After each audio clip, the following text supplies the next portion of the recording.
welcome to Kundalini Yoga. My name is Ali and I will be your teacher today.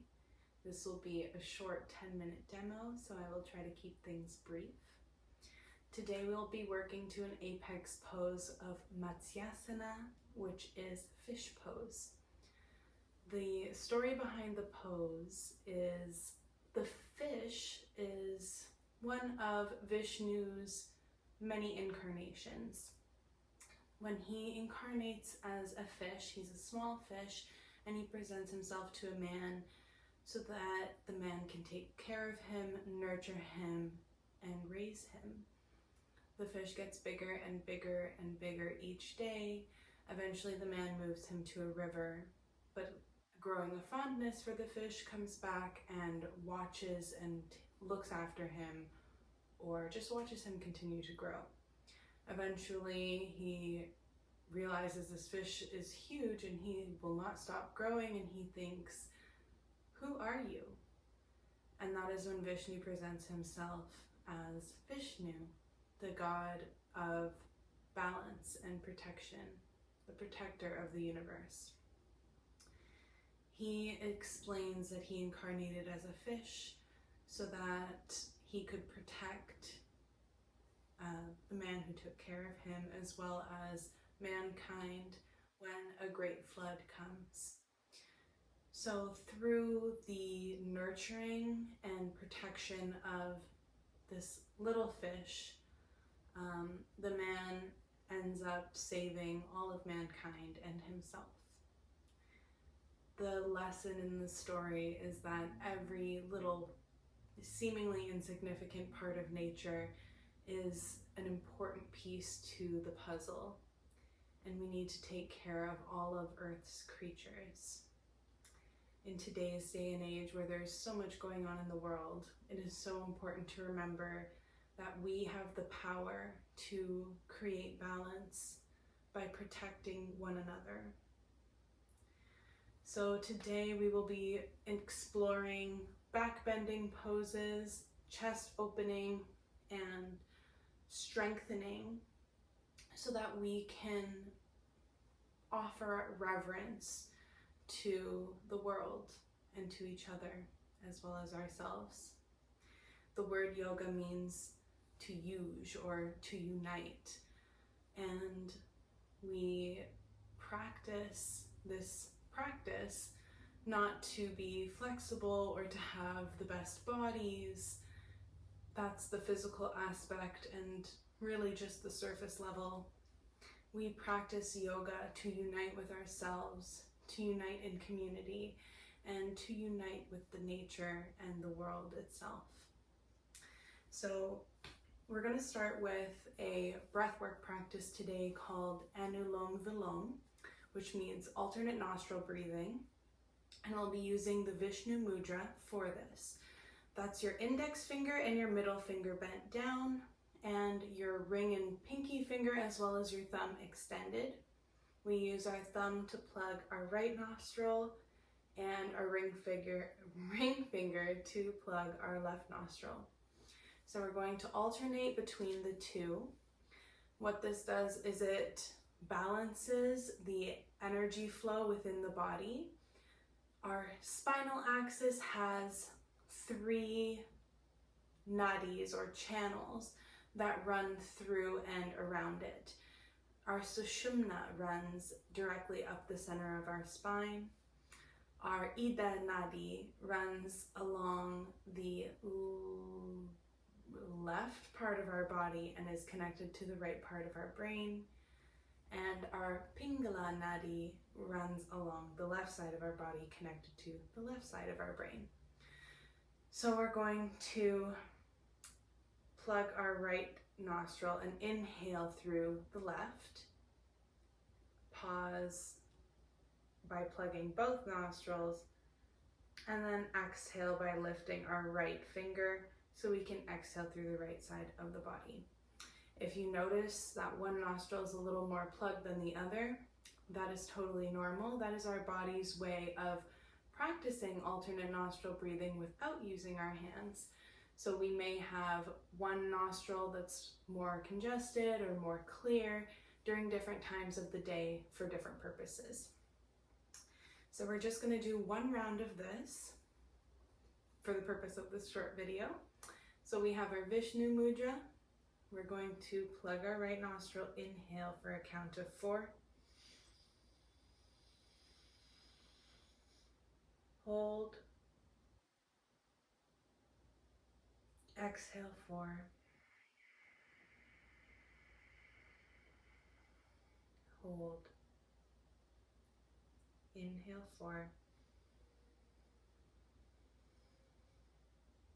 Hold. Exhale 4.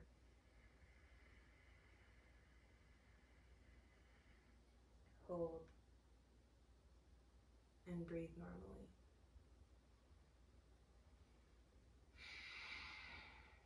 Normally we would do 10 rounds and take a moment to connect to our bodies and notice any shifts from before the practice to after.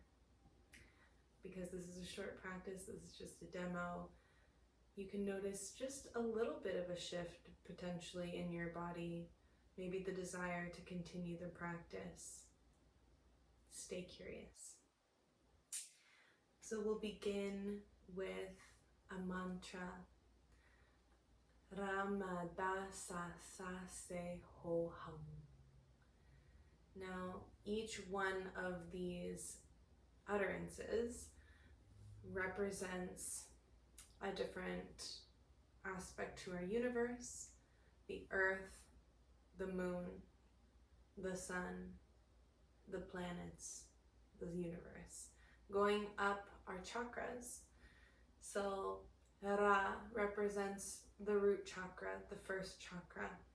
Ma is our sacral chakra, the second chakra. Da is our third chakra, the navel chakra. Sa is our heart.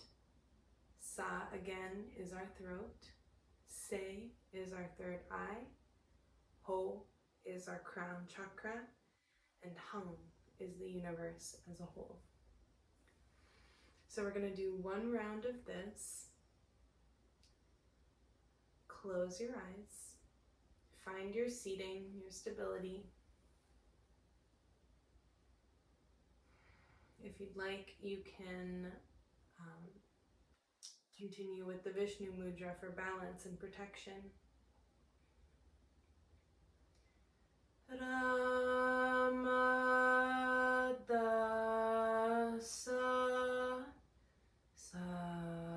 Sase ho hum.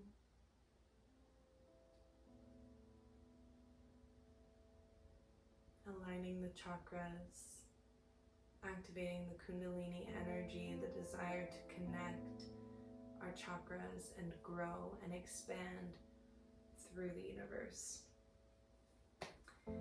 So everybody onto your hands and knees, toes curled under. Make sure the inner edge of your hands comes right beneath your shoulders. Spread your fingers wide and claw the pads of your fingers into the mat, creating stability through the four corners of your hand. We're going to do cat-cow flow. So we're going to inhale, lift your tailbone, lift your gaze. This is your cow. And exhale, curve your spine towards the ceiling. Tailbone comes in, chin draws in. This is your cat. Inhale back to cow. Exhale back to cat. Inhale back to cow. And exhale back to cat. Inhale to a neutral spine. Exhale, press up and back into downward facing dog, inverted V. Pedal out your feet for a moment. Bring your shoulder blades behind you, letting your heart melt towards the earth. Look towards your hands. You can either step or hop up to the top of your mat and forward fold. Let your upper body get heavy. You may grab your elbows. Inhale, halfway lift, extend your neck. Exhale, fold. Inhale, root to rise, sweep your arms up and overhead. Palms together, exhale, enjoy a back bend. Inhale, lift, and exhale, forward fold.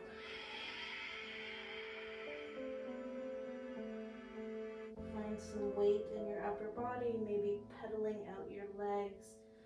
Always maintaining a micro bend so we don't hyperextend our knees.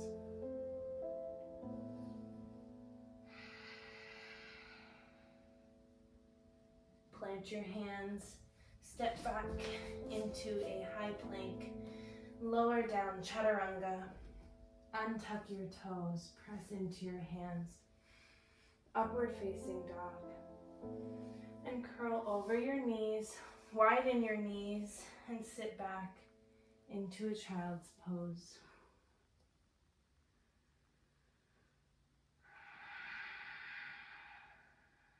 Take a moment here to rest and connect to the earth.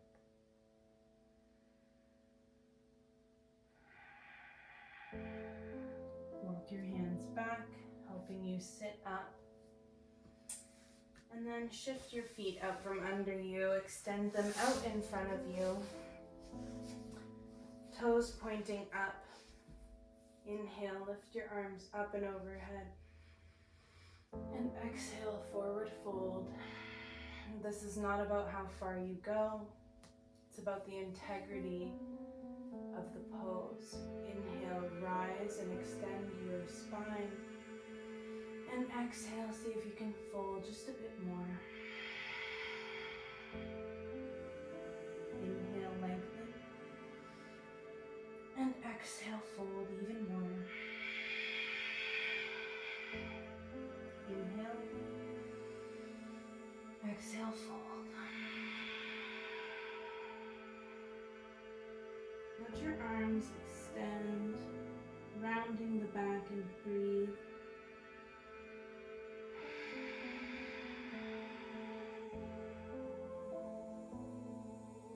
Release the pose. Come to lie down on your back, but before you do, bring your elbows underneath your shoulders, fingertips pointing towards your toes. See if you can really engage the space between your shoulder blades, activating and opening in the heart. And then let your head gently fall backwards. And feel the surrender and the power of this pose.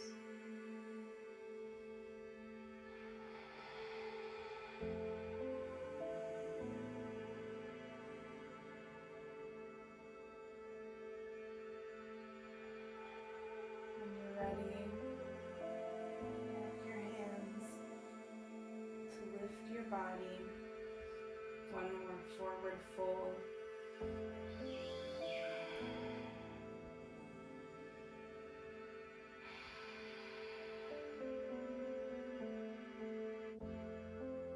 And then release.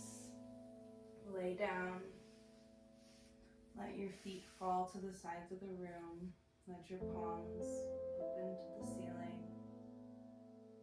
Maintaining some of that engagement or closeness of your shoulder blades behind you to help you open up through the front body.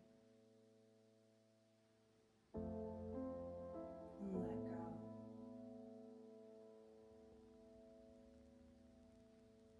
Sometimes the most powerful act that you can do is to surrender.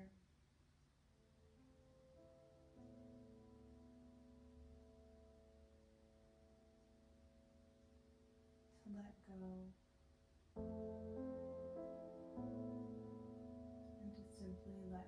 yourself be.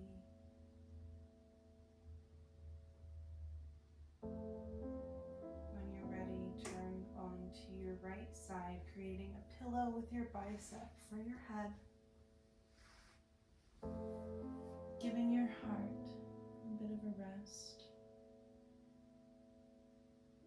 And when you're ready, gently push yourself up into a seated position. Bring your palms to heart center. Bow into your heart. And send yourself some gratitude for meeting yourself today.